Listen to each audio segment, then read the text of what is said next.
For that speech. One of the things that I really appreciate about your speech is that, number one, you've demonstrated you're an accomplished speaker. You have some great skills that are worth looking at and following and realizing this is a good speech. And this is something that could actually go on to a speech contest and win the speech contest at the district level and beyond. But let's get into some of the parts about your speech that I saw. Besides being an accomplished, what was it that I thought made your speech so good? And one of those is you had a very strong message. Make your heart sing.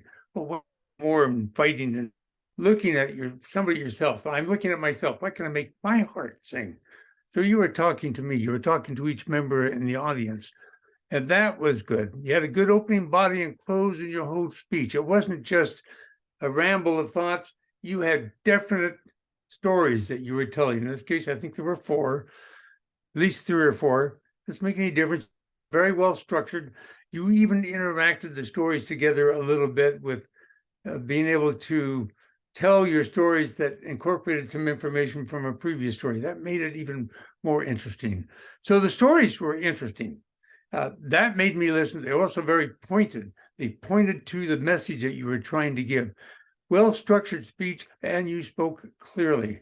One of the biggest things about speaking, and I'm very need to learn this to speak well. Speak slowly, speak distinctly. You did that so well that it made it so easy to listen and to understand. So besides having a good opening, 3 or 4 main points that you talked about, that you interacted with each other and were able to make it all into one message so it flowed together to an end, which was a dynamic end. Not that it was a knee slapper type saying, this is what you got to do. It was a very nice ending in that you pulled your speech together with the words that made me think, oh, this is great.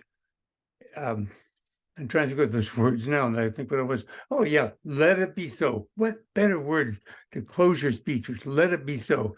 Now, although this was an icebreaker, and although it said you're a second icebreaker, I'm going to give you one point of perhaps maybe improving your speech. And that perhaps is, it's important to use a little more body movement. Turn your head a bit, look around. If you can, don't step away out of the picture, but look and move a bit so that we know that you're not just talking to a group of people, you're talking to me, not to somebody else at the time. So focus on somebody on the screen. And if you're a real person, in person with an audience, look at that person directly. That's the only point that I can mention about how to make your speech just a little bit better. But it was a great speech, and I know you'll follow those words, and I know I'm going to try to look at it too. Let it be so.